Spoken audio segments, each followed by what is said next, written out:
광주에서 열리고 있는 디자인 비엔날레가 디자인과 산업의 경계를 허물고 있습니다. 전라남도의 100원 택시와 나무 심기 관련 조례가 지방자치 좋은 조례 경진대회 100대 좋은 조례로 선정됐습니다. 영암의 대표 특산품인 대봉감 가격이 폭락해 농민들이 시름에 잠겼습니다.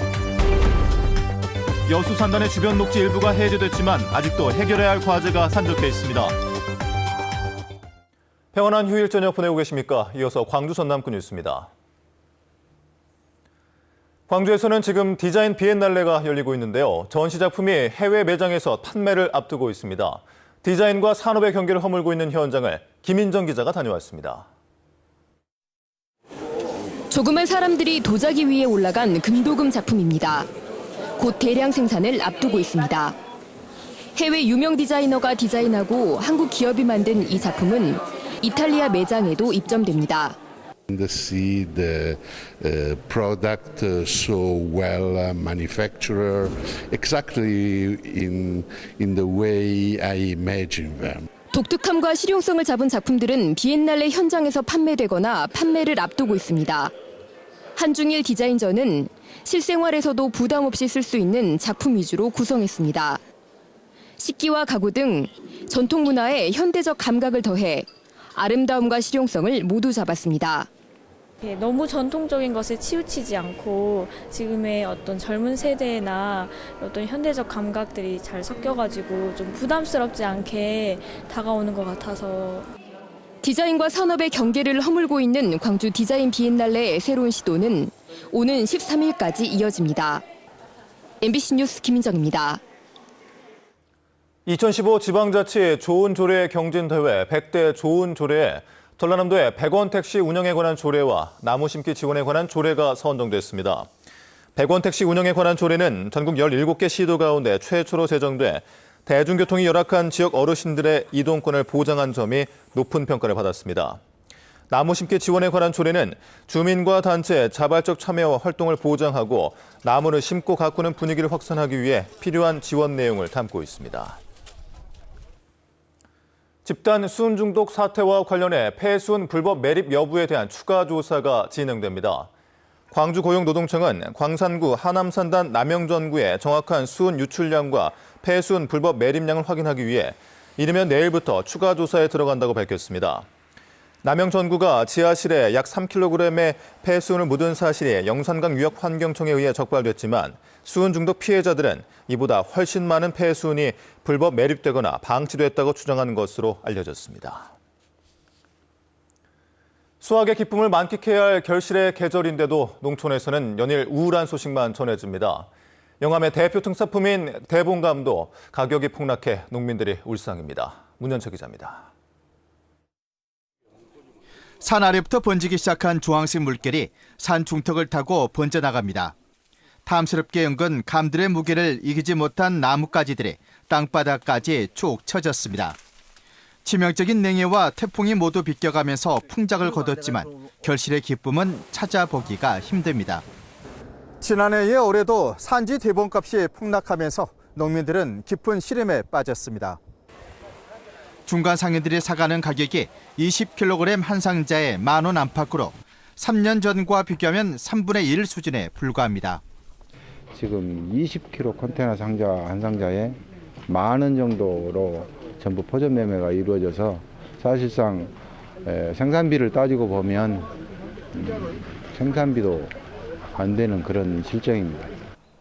대봉감 재배가 전국적으로 크게 확산되고 있지만 장기적인 불황 여파로 소비가 살아나지 않고 있습니다. 상당히 농가 피해가 많이 우려되고 지금 대봉 이렇게 전문적으로 하는 농가들이 많이 기피 현상이 생기지 않을까 지금 우려되고 있습니다. 팔 곳이 없어 과수밭을 통째로 헐값에 넘기는 사례까지 비일비재하면서 대봉감 농사가 큰 위기를 맞고 있습니다.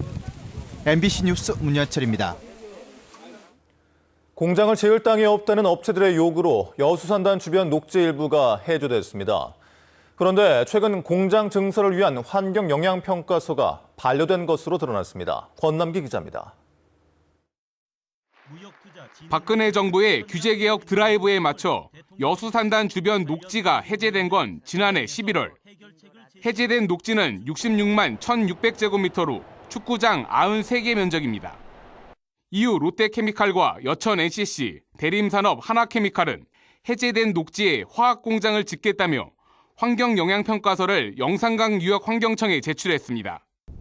하지만 환경청은 주민 의견 수렴 절차 등에 문제가 있다며 이를 반려했습니다.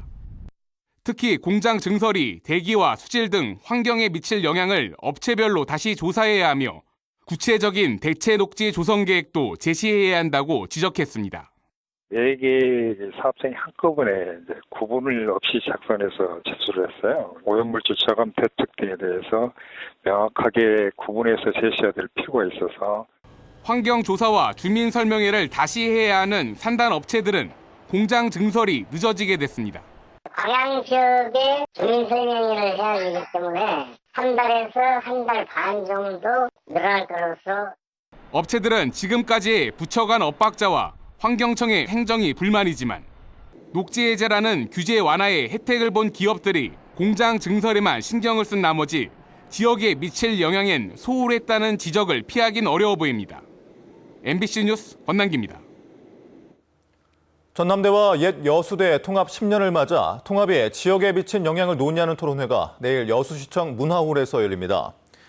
이번 토론회에는 여수대 동문회와 시민단체 관계자 등의 토론자로 참여한 가운데 전남대가 한의대 유치와 전문병원 설치 등 통합 당시 지역사회에 약속했지만 아직까지 표류하고 있는 지역 현안에 대한 대응 방안과 지역의 중추대학으로서 기능 회복 방안 등을 논의합니다. 한편 전남대 측은 이번 토론회에 지역사회의 지속적인 참여 요청에도 불구하고 참여를 거부한 것으로 전해졌습니다. 목포와 창원 무한 꿈의 오케스트라 연합 연주회가 오늘 목포 시민문화체육센터에서 열렸습니다. 목포와 창원 무한 꿈의 오케스트라 단원 180여 명이 한자리에 모여 연습과 연주회를 갖는 것은 이번이 처음으로 학생들은 이야기와 음악으로 소통하는 공연을 펼쳤습니다. 오는 14일에도 창원에서 꿈의 오케스트라 영호남 교류음악회가 열립니다. 순천 출신의 세계적인 마라토너 고 남승용 선수를 기리기 위한 마라톤 대회가 오늘 순천에서 열렸습니다. 올해로 15회째를 맞은 이번 대회에는 국내외 선수들과 전국 마라톤 동호회 회원 8천여 명이 참가해 풀코스와 하프코스 등 4개 코스를 각각 달리며 늦가을의 정취를 만끽했습니다. 풀코스 남자 부문에서는 2시간 38분 39초를 기록한 정석근 선수가, 여자 부문에서는 2시간 53분 32초를 기록한 류승화 선수가 각각 1위를 차지했습니다. 오늘 오후 5시쯤 영암군 금정면의 한 편도 1차선 도로에서 56살 최모 씨가 몰던 1톤 화물차가 마주오던 56살 김모 씨의 승용차와 부딪혀 최 씨가 숨지고 김 씨가 다쳐 병원으로 옮겨졌습니다. 경찰은 화물차가 중앙선을 넘은 상태로 멈춰 있는 점을 토대로 정확한 사고 경위를 조사하고 있습니다. 영화 도가니의 배경이 된 광주 인화학교 사건 피해자들이 국가와 자치단체 등을 상대로 낸 손해배상 청구 소송에서 최종 패소했습니다. 대법원 1부는 인화학교 성폭력 피해자 7명이 국가와 광주시 등을 상대로 낸 손해배상 소송에서 원심과 같이 원고 패소 판결했다고 밝혔습니다. 재판부는 국가나 자치단체의 관리감독 의무 위반으로 인화학교 학생들에 대한 성폭력 범죄가 발생했다고 보기 어렵다며 상고를 기각했습니다. 새정치민주연합 황주홍 의원은 농산물 가격 안정기금에 채소료 수급 안정을 위해 쓸 수 있도록 법적 근거를 마련한 농수산물 유통 가격 안정에 관한 법률을 개정 발의했습니다. 이번 개정안은 농수산물 가격 안정기금의 용도에 배추나 양파 등 농림축산식품부령으로 정하는 주요 채소류의 원활한 수급 안정을 위해 필요한 사업에 지원할 수 있다는 조항을 신설했습니다. 완도 해양경비안전소는 6개월 동안 해상안전 저해사범 집중단속을 벌여 58건을 적발했습니다. 유형별로 보면 승선 인원 초과 등 어선법 위반이 11건으로 가장 많았고 무면허 운항 등 선박직원법 위반 10건, 구명동의 미착용 등 낚시관리법 위반 9건 순으로 나타났습니다. 전라남도가 공직자 청렴도 향상을 위해 도입한 공무원 부패 익명신고 시스템이 별다른 성과를 내지 못하고 있습니다. 전라남도는 지난해 11월 공무원 부패 익명신고 시스템을 도입해 운영하고 있지만 지금까지 접수된 것은 20건에 불과하고 이 가운데 18건은 근거 없는 비방이나 단순 민원성 신고였습니다. 이는 신고자 신부 노출을 기술적으로 차단했음에도 공무원 사회 내부 고발의 부작용을 우려하는 인식이 많기 때문인 것으로 분석됩니다. 안녕하십니까.